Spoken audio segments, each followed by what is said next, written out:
Hi, morning, afternoon, evening, whatever it is. Right, it's sort of been quite clear in the class that there's a bit of an issue on mixing your paints and how wet or how dry to have things. So I thought we'd do this. It's a brilliant little exercise, and don't think of it as a finished painting, just think of it as an exercise. I'm actually using, I've got a couple of filberts here. Filberts are the brushes with the round ends. And I've just got two different rounds. These are pointed rounds, so they've got a decent point on them when you're done. And then paint-wise, what I've got mixed up at the moment is I've got some yellow ochre, ultramarine blue, and a little bit of burnt sienna because it's a nice warm reddy brown. And then there's a mix of some ultramarine blue with some of the burnt sienna that gives you a nice grey. I've done it so that it's slightly on the blue scale. You can use any colours you like. It's a practice piece. And I thought we'd do this just to help get the water mix more accurate. So with anything that you're doing where it involves putting one lot of paint into another lot of paint and it's all wet, then you need to think about how much water is going to go into it. So the easiest way, and I think I've mentioned it a few times before, is treat it as ink. That's your thinnest, most runny watery like paint. Then you've got your milk, and I'm talking more along pasteurized milk. So it's a little bit thicker in texture. And then you've got your single cream. So really those are the paint consistencies. And you've got choices when you're working like this. So we're going to do this very first rock, my stone. I'm just going to do this completely wet in wet. So I'm wetting the stone. And as I say, I'm using filberts purely because they've got that rounded edge. Now I've got a mix here, which is my thinnest mix, and that's my yellow ochre. So I've got a completely wet stone, and I'm just going to put the yellow ochre in. I'm going to treat it almost like a secondary wash, so I'm putting it all over. But you can see, because it's wet, it's running, and it's running quite freely across the paper. So from here, if I add more paint at this moment in time, if that paint is thinner, it will cause cauliflowers and lots of bleeds and things that I may not want. So I'm going back in with a little bit of blue. This is just pure ultramarine, and I'm really just using this to give it a bit of a shadow. And I'm going to pick up some of my burnt sienna. So both my ultramarine and my burnt sienna are slightly thicker in consistency than my yellow ochre was. And this will allow me to have a little bit more control about where the colours go. I'm now picking up my thickest mix, which is the ultramarine blue with the burnt sienna in it, and I'm using this to create the underside or the shadow area. But because it's the last one I'm dropping in, and I don't want it to be freely running all over the place, this has to be slightly thicker. So I'm just encouraging this to blend and run a little bit. Dry that off. I'm going to just pick up a little bit of slightly thicker yellow ochre and just bring that in along here. Now at this point, if I want to lift out some highlights, this is probably the best time to do it. It's not quite dry, it's not so runny, and it's just all settling in nicely. But you can see pretty much that where I put the paint, it's almost stayed in the same place. So if I do another stone over here, I'm just going to mix up some more yellow ochre. So make sure you've got your paint mixed before you start. Again, I want this to be on the thin side. So I'm going to do this one over here now. I haven't wet the paper first. I've just gone in straight with the wash of yellow ochre. You don't need really to paint around that stone, but I might want it to be a very different colour in a minute, so I'm going to. Now, whilst that is still damp, it's soaking into the paper, I'm just going to go straight in with my burnt sienna. I'm going to allow that to mix where I want it, and I'm just touching it in. Again, this is slightly thicker than my yellow ochre. And then I'm going to go in with my darker mix, which is the mix together of ultramarine blue and burnt sienna, which gives me a lovely strong dark grey. This is on the blue side. That means there's slightly more blue in it than there is in brown, so that when you look at it, it's actually slightly on the blue side. So we call it on the blue scale. And I'm just using that almost as a shadow colour. But you can see how different that behaves. And it is just water control. Again, if you want some highlights, you can go in, clean, semi-dry brush, and just touch some out. And you can have as many or as few as you like. You can even go in with a slightly thicker, brighter mix if you want, and add some back in. But it's the control of the water that is the important bit. Now, I've got a stone in front of a stone, so I'm just going to wet this one, but I'm going to avoid wetting right up to the edge where it meets the other stone, purely because if I drop water in here, it's going to bleed back into that stone, and I don't want it to.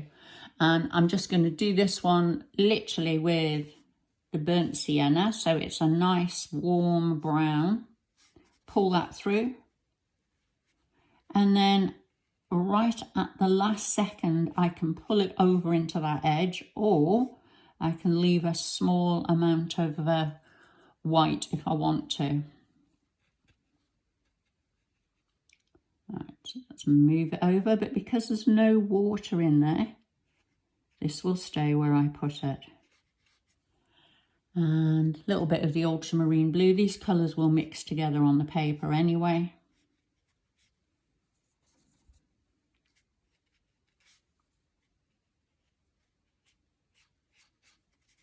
There we go.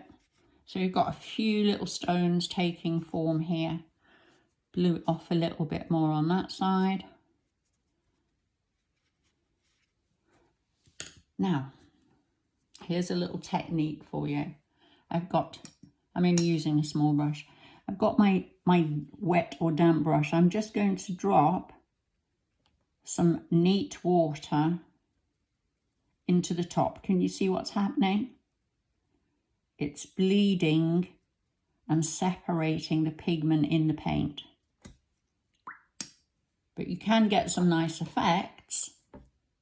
However, you don't want that happening where it shouldn't be.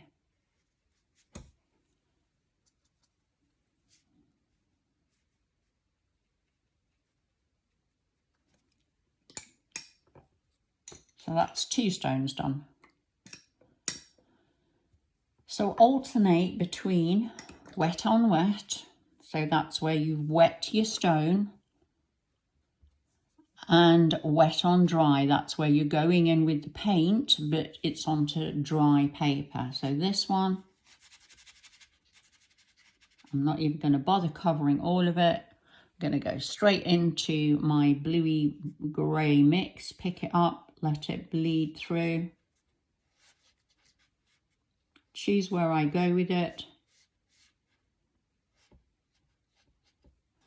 I'm going to wipe my brush off a little bit. softening that area there so that I get these little false bleeds coming backwards and forwards, and it just creates this really nice texture in the top of the stone. And that's another one done. This one, we'll do this one wet on wet. I'm just going to go straight in with the blue this time. And you can see this blue, wherever I've got the wet, it's just bleeding its way through the water.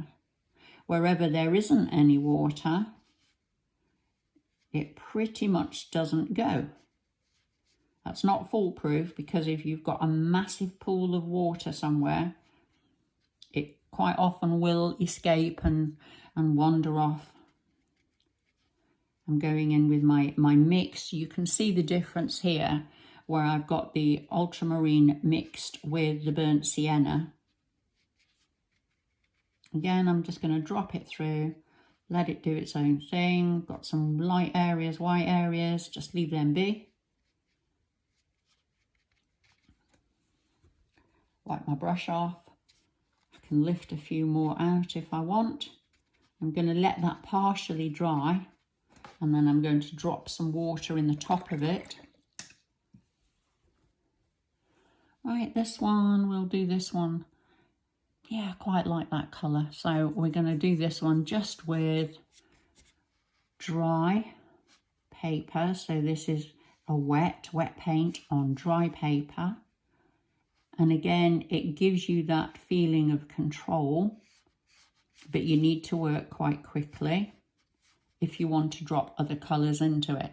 So if you hang about too long before you get to it, it's going to have dried.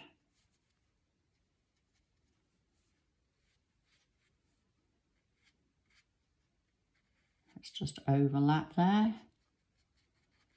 Pull it down along here. Wipe off.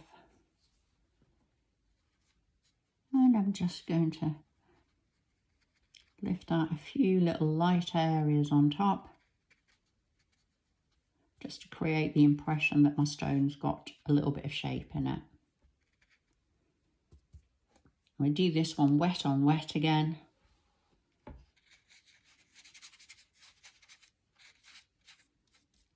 Back in with the yellow ochre.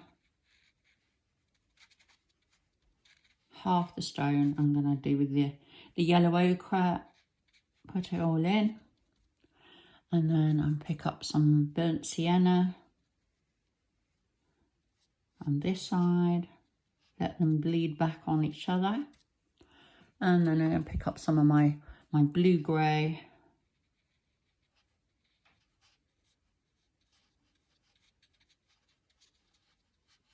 let them blend together.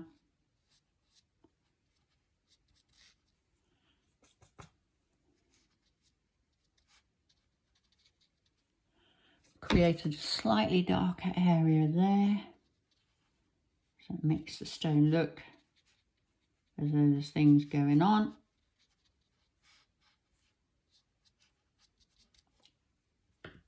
And then I'm going to go back to my thinnest brush.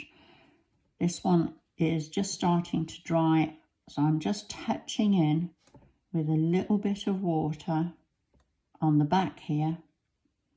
It's creating these little cauliflowers, these little runs, but it will give you a nice texture on the back of a stone.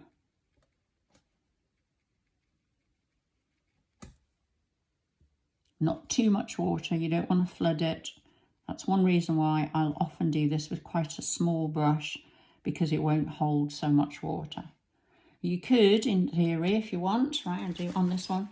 You could, once you've done that, you could touch down with some tissue and it leaves this lovely top. You can do this especially effective if you want to create the impression of a mossy look on the top of the stone. Obviously, you'd go in with a little bit of, let's see if we can get it on this one, a little tiny bit of yellowy green. So if I used that as my wet colour to drop in, maybe a little bit more water than that. I'm just going to let that soak in just for a second.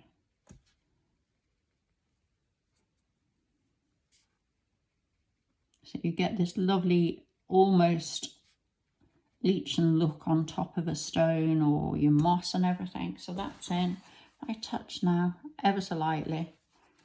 It'll leave a stain of the pigment behind, so you get this mottled effect on the top of your stone. But these are a brilliant way to actually have a play, get to grips with some of your colour mixing, but more importantly, get to grips with your water control, and do some wet on wet and some wet on dry. So remember, whatever paint you're going to use as your base wash needs to be the thinnest. Whatever colours you're adding to it need to be slightly thicker. So in this case, I've used yellow ochre as the thinnest wash, which is what I've put on most of the stones. And then the burnt sienna and ultramarine blue have been about the same thickness. And then the mix of ultramarine blue with burnt sienna, which gives you the grey, you can actually have it on the brown or on the blue scale. It's entirely up to you. Again, that is slightly thicker because generally that will be the last one that I will apply. So I don't want to apply a really thin runny paint on top of the other paints. Otherwise it'll just cauliflower and do strange and wonderful things. If you want strange and wonderful things, that's great. But this is all about learning to control the consistency of your paint and how it behaves together. Okay, have a go, draw some rocks, draw some stones, draw some, I don't really care what you draw, just have a little go. Doesn't matter about your shapes, it's an experience that you're working for. You can go on and pretty these stones up once you've done them. If you get to this point, you just think, oh, you know, it would be nice to have. So you get here and you can draw in some little patterns in your stones to actually represent cracks or crags. You can strengthen things up. So this one little exercise can actually give you practice in a number of different things. But for now, just treat it purely and simply for what it is, and that is a practice of mixing your paint, consistencies, and trying to actually control how much water you're putting in, and avoid going into your water pot unless it's necessary. In general, remember, if you're going into darker paint, it isn't usually necessary to clean your brush off each and every time. So here we are, a little bit of dry brushing over the back here. Suddenly you've got a stone that's got all different sorts of textures.